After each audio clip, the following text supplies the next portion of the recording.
Yeah, that's me right now. The woman who blew up her perfect little life for what exactly? I'm Valerie, 39, and I never thought I'd be that woman.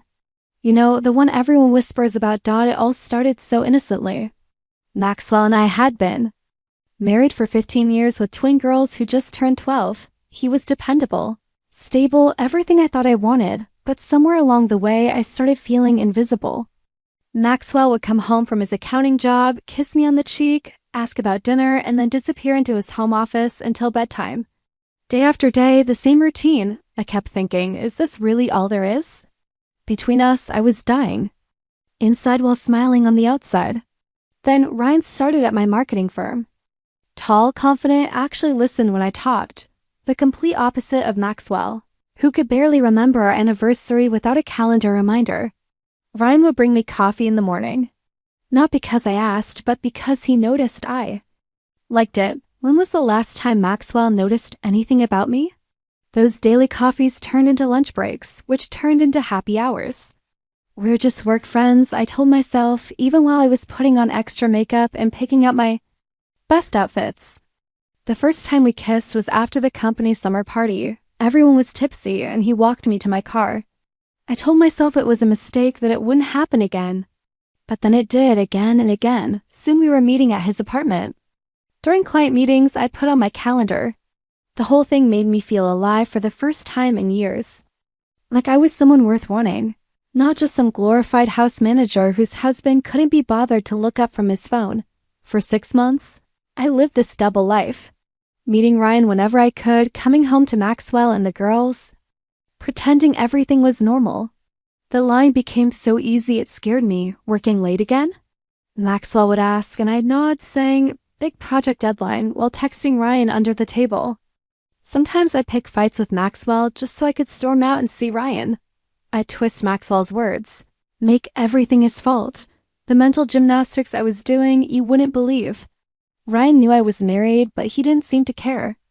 That should have been a red flag that I was too far gone to see it. You deserve to be happy. He'd tell me, and I'd eat it up like candy. He'd listen to me complain about Maxwell, nodding along, feeding my delusions that I was somehow the wrong party in my marriage. And those women at work who gave me side-eye when Ryan and I would return from lunch together? Just jealous, I figured if they had boring husbands like mine, they'd understand. New Year's Eve 2019, that's when everything exploded. Maxwell and I were hosting our annual neighborhood party. I'd been texting Ryan all day, planning to sneak away for a midnight kiss while Maxwell was busy playing bartender. Ryan kept sending messages about how much he wished he was with me, instead of at his family gathering. I was glowing from the attention, practically floating around our kitchen as I arranged appetizer trays. Maxwell noticed my good mood and actually tried to hug me from behind. I flinched away, making some excuse about my hair being perfect for the party. The hurt look on his face didn't even register. That's how disconnected I'd become. The party was in full swing when my phone buzzed again. I slipped into our bedroom to check it, giggling at Ryan's suggestive message. I didn't hear Maxwell come in looking for more wine until he was standing right behind me. Who's making you smile like that? He asked, his voice strange. I fumbled, nearly dropping my phone, which was all the confirmation he needed. He grabbed it from my hand before I could lock the screen. I watched his face change as he scrolled through months of messages between Ryan and me, not just the sexy stuff, but all my complaints about Maxwell, the lies about where I'd been, the cruel jokes at his expense. Everything exposed in one horrible moment. The party carried on downstairs while my marriage died in our bedroom. Maxwell didn't yell or throw things. He just looked at me like I was a stranger, this terrible calm settling over him. How long, he asked. When I tried to deflect, he cut me off. Don't lie to me, not any more. So I told him, 6 months. His eyes closed briefly, like he was absorbing a physical blow. Then he handed back my phone and walked out. I followed him, panicking, trying to grab his arm. It's not what you think, I said. Though it was exactly what he thought. It doesn't mean anything. Though it had meant enough for me to risk everything. Maxwell went downstairs, calmly asked everyone to leave. Our friends looked confused, but something in his expression made them gather their coats without question. I stood frozen at the top of the stairs, watching as he apologized, made up some excuse about a family emergency. Always so considerate. My husband, even while his world was collapsing, after everyone left, he packed an overnight bag and walked out without another word. I spent the night calling and texting him. Not because I was sorry, not really, but because I was terrified of consequences finally catching up to me. The girls came home from their sleepover at a friend's house the next day, asking where their dad was. That's when the reality hit me. What was I supposed to tell our daughters? That mommy had been cheating on daddy? That I'd blown up their world for some workplace fling? So I lied again, told them daddy had a last-minute business trip. When they asked why he hadn't said goodbye, I invented more lies. He had an early flight. He didn't want to wake them, he'd call soon. Each lie adding another brick to the wall I was building around myself. For 3 weeks, Maxwell didn't come home. He'd text the girls daily, but wouldn't respond to any of my messages. I cycled between anger, how dare he just abandon us, panic, what if he never comes back, and self-pity. Ryan kept calling, but I ignored him. Somehow, he didn't seem so exciting anymore. At work, I noticed looks from coworkers. Someone had seen Maxwell leave our party upset. The whispers started. I caught my assistant giving me that judgy side-eye that makes you want to scream. Then finally, after 23 days of silence, Maxwell texted me, "We need to talk. Send the girls to your parents for the weekend." Not a request, a directive. The man who used to ask my permission to buy new golf clubs was now telling me what to do. And the worst part, I was relieved. At least he was willing to talk. At least there was a chance to fix the unfixable mess I'd made. That Friday in late January, I cleaned our house like a crazy person. Changed the sheets, bought Maxwell's favorite beer, even put on the perfume he'd given me for Christmas that I barely acknowledged. I stood in front of my closet for an hour, choosing what to wear. Not too sexy. That would be inappropriate, but not too casual either. I needed him to remember what he was missing. I settled on jeans and a sweater he once said brought out my eyes. I even made his favorite lasagna, as if good food could make him forget betrayal. When Maxwell's car pulled into the driveway, my heart nearly stopped. He looked different somehow. Thinner, maybe, but also stronger. He didn't use his key, just knocked on the door of his own house like a visitor. When I opened it, the first thing I noticed was he wasn't wearing his wedding ring. Mine was firmly in place. A calculated decision on my part. He walked past me without attempting a hug or even meeting my eyes. The lasagna sat untouched as we moved to the living room. I couldn't stand the silence, so I did what any desperate woman would do. I threw myself at his feet, literally on my knees, sobbing, telling him how sorry I was, how it meant nothing, how we were stronger than my mistake. I called it a mistake. Like I'd accidentally filed the wrong paperwork or forgotten to pay a bill. Not deliberately betrayed him hundreds of times over half a year. I promised to do anything to fix it. Humiliate me, I begged. Punish me however you need to. Just please don't throw away 15 years. Maxwell looked down at me with such pity. It made me nauseous. You shouldn't humiliate yourself, he said quietly. Get up, Valerie. Not honey or Val like before. Valerie like I was a business associate. When I kept crying at his feet, he actually took my arms and physically lifted me to the couch. Then he sat in the chair across from me. The physical distance a perfect mirror of the emotional gulf between us. I've been talking to divorce lawyers, he said, his voice steady. My sobbing immediately stopped. Divorce? That escalated quickly. I'd expected anger, weeks of cold treatment, maybe some marriage counseling where I could paint myself as a neglected wife. But divorce? I hadn't prepared for that. Maxwell continued, explaining that during our separation, he'd consulted 3 different attorneys. They all told him the same thing. In our state, the courts typically favored the mother in custody arrangements. Despite my infidelity, he would likely only get weekend visitation with our daughters. The house would probably go to me as the family unit remained with the primary caretaker, and he would have to pay child support, possibly alimony. The most twisted part? As he laid out these facts, a small, horrible part of me felt relieved. Even as the adulteress, I'd keep my home, my kids, and get financial support. The system was working in my favor despite everything I'd done. I tried to keep my face appropriately devastated, but Maxwell saw right through me. Don't look so pleased, Valerie. This isn't what I want. But if you force my hand, this is where we're headed. He laid out his terms. We could try to reconcile. but it would require complete transparency from me. Phone access, deleting all social media, changing jobs so I'd never see Ryan again, intensive couples counseling. Or we could separate amicably, work out custody arrangements ourselves, try to minimize the damage to our daughters. What he wouldn't do was pretend nothing had happened. There was no third option where we swept my affair under the rug and carried. On I chose option 3, the one Maxwell hadn't offered. I agreed to his reconciliation terms to buy time, all while planning to gradually ease him back into our normal life without actually changing anything. I deleted Ryan's number in front of Maxwell, but had already memorized it. I deactivated Facebook, but created a secret Instagram account. I agreed to look for a new job, but only sent out token applications. Maxwell moved back home, sleeping in our guest room. He was cordial in front of the girls, but barely spoke to me when we were alone. I kept waiting for him to soften, to miss me enough to drop all these strict requirements. The first marriage counseling session was a disaster. I tried to frame my affair as a symptom of our broken marriage rather than the cause.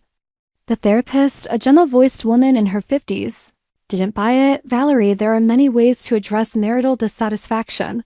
Having an affair is a choice, not an inevitable outcome. I felt ambushed, like they were ganging up on me. Maxwell spoke about his pain with a rawness that made me uncomfortable. He'd discovered texts where I mocked his performance in bed, compared him unfavorably to Ryan. I'd forgotten those messages existed, and couldn't meet his eyes as he recounted finding them. 2 months into our reconciliation, Maxwell checked my phone while I was showering. He found the secret Instagram account where Ryan and I had been messaging. I came out of the bathroom to find him packing a suitcase. I gave you every chance, he said, his voice flat, and wanted to believe you could change. There was no more discussion, no more options. He called his lawyer that night. When he told the girls he was moving out for a while, they cried and clung to him.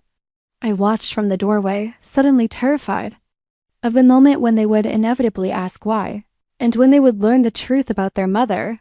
That night, after Maxwell left, my 12-year-old Harper looked at me with such accusation in her eyes. What did you do?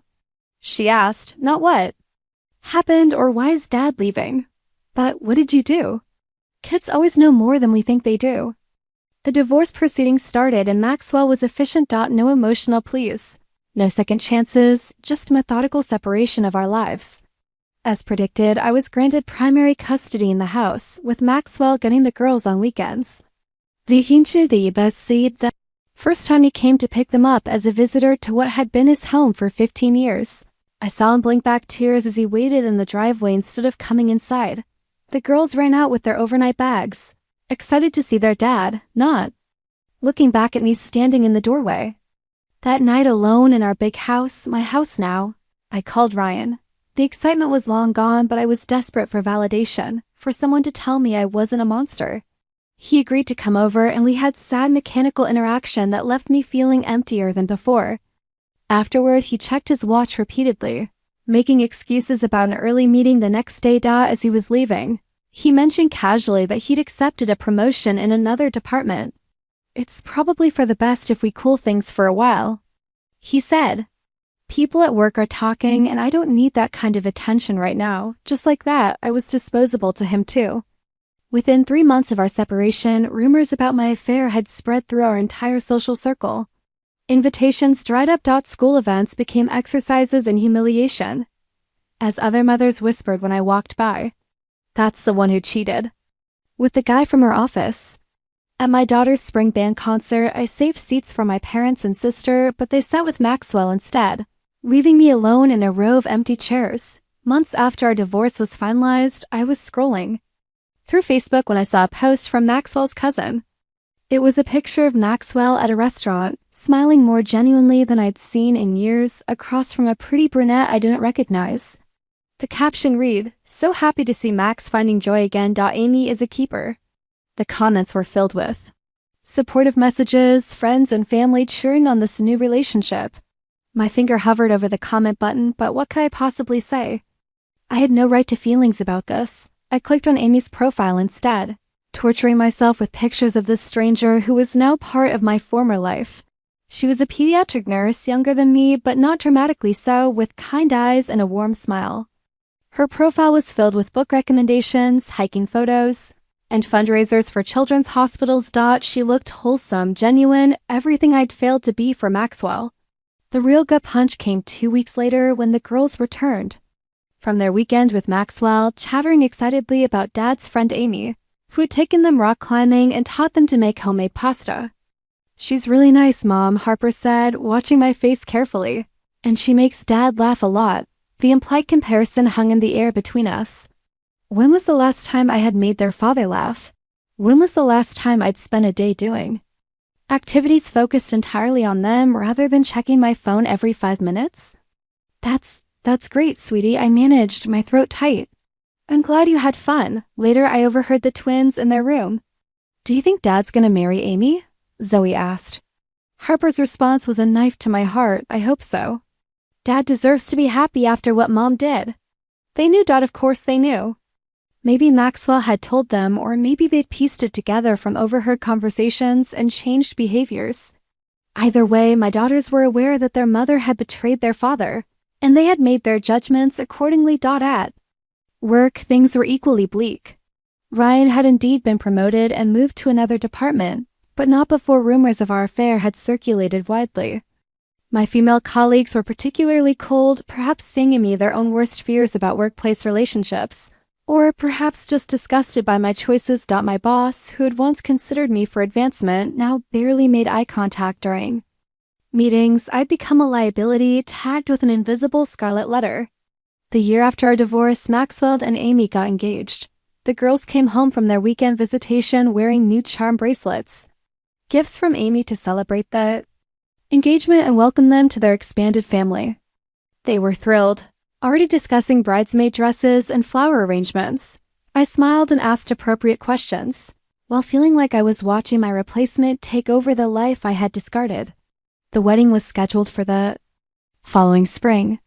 My daughters would be junior bridesmaids, Maxwell's brother would be best man. Everyone had a role except me. The ex-wife, the outsider, the cautionary tale. When the invitation came for the girls, I helped them shop for dresses, did their hair the morning of the ceremony, and waved goodbye as Maxwell picked them up, handsome in his new suit, a lightness in his movements that spoke of a man unburdened. They didn't return until Sunday evening, full of stories about the beautiful venue, the delicious cake, the romantic first dance. Amy looked like a princess, Zoe sighed dreamily. Harper added, Dad couldn't stop smiling the whole time. 2 years.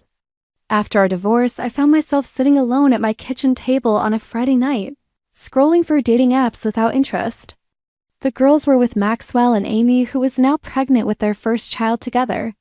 My daughters had called earlier, bubbling with excitement about their future half-sibling. "We're helping set up the nursery this weekend," Harper had said. "Amy's letting us pick the colors." Their happiness should have warmed my heart, but instead, it twisted something inside me. They were building a new family that functioned better than our original one ever had. I dated sporadically since the divorce, a few setups from well-meaning acquaintances, some men from the apps, but nothing stuck. Each relationship fizzled after a few weeks or months, usually around the time I'd have to explain my past and introduce them to my increasingly distant daughters. My last boyfriend had ended things after meeting the girls, telling me privately that the tension in our interactions was too uncomfortable. "They clearly don't want you to move on," he'd said. But that wasn't it. They didn't trust me not to hurt someone else the way I'd hurt their father. My career had stagnated as well. I'd eventually had to leave my marketing firm when the awkwardness with Ryan and the office gossip became unbearable. My new job paid less and offered fewer advancement opportunities, but it was a place where nobody knew my history. I'd taken to working late, volunteering for every project because an empty apartment waited for me at home. My social life had dwindled to occasional coffee with my sister, who had never fully forgiven me but maintained contact out of family obligation. And monthly dinners with my parents, who alternated between disapproving silence and gentle suggestions that I needed to move on. The real wake-up call came when Harper, now 14, asked to live with her father. "It's not that I don't love you, Mom," she said, carefully choosing her words in that diplomatic way children of divorce learn too young. "It's just that I'm more comfortable there." When I pressed for a reason, trying to keep the desperation from my voice, she finally looked me in the eye with a maturity beyond her years. "You're still sad all the time, Mom, and you're trying to hide it, but I can tell." At Dad's house, everyone's just happy, normal. I don't feel like I have to walk on eggshells. I wanted to protest, to defend myself, to point out all the ways I'd tried to create a stable home for her. But the truth was hanging between us. I was still mired in regret and resentment, still defined by the worst choice I'd ever made, while Maxwell had rebuilt his life into something better than before. Zoe joined the conversation, quieter but equally determined. We want to try living with Dad full-time just for a while. Please don't make this harder, Mom. The reversal was complete. Instead of Maxwell getting weekend visitation, I would become the parent who saw her children only on schedules and special occasions. I agreed because fighting would only push them further away, but something inside me finally broke. That night, alone in my house, the house I'd won in the divorce, but that now felt like a hollow prize, I faced myself honestly for the first time. Every step that had led me here had been my choice. The affair hadn't just happened to me. I pursued it actively, selfishly. I'd lied repeatedly, not just to Maxwell, but to myself about what I was doing and why. I prioritized momentary excitement over the family I'd spent years building. And when caught, I tried to manipulate and maneuver, rather than truly repair the damage I caused. The girls moved most of their things too. Maxwell and Amy's house the following weekend. I helped them pack, trying to be supportive, fighting back tears as their rooms emptied of the clothes, books, and trinkets that made this feel like their home. When Maxwell came to pick them up, Amy waited in the car, respectfully giving us space for this painful transition. I caught a glimpse of her rounded belly as she waved to the girls, the physical embodiment of a new family forming without me. Maxwell looked at me standing in the doorway as the girls loaded their suitcases into his SUV. For a moment, I saw a flicker of something like pity in his eyes. "They'll always be your daughters," he said quietly. "This isn't forever. They just need some stability right now." His kindness was worse than any cruelty could have been. I didn't deserve his compassion after what I'd done to him. As they drove away, I realized the full circle of my journey. 5 years ago, I had felt invisible in my marriage and sought validation elsewhere, destroying what I had in the process. Now I truly was invisible. A weekend mother, a cautionary tale, a woman defined by her worst mistake, the affair that was supposed to make me feel alive had led to a half-life, a ghost existence on the periphery of the family that once centered around me. I closed the door on the empty house and faced my future, one I had created entirely through my own choices. The path to rebuilding would be long and some damage would never be repaired, but for once, I wasn't looking for someone else to blame.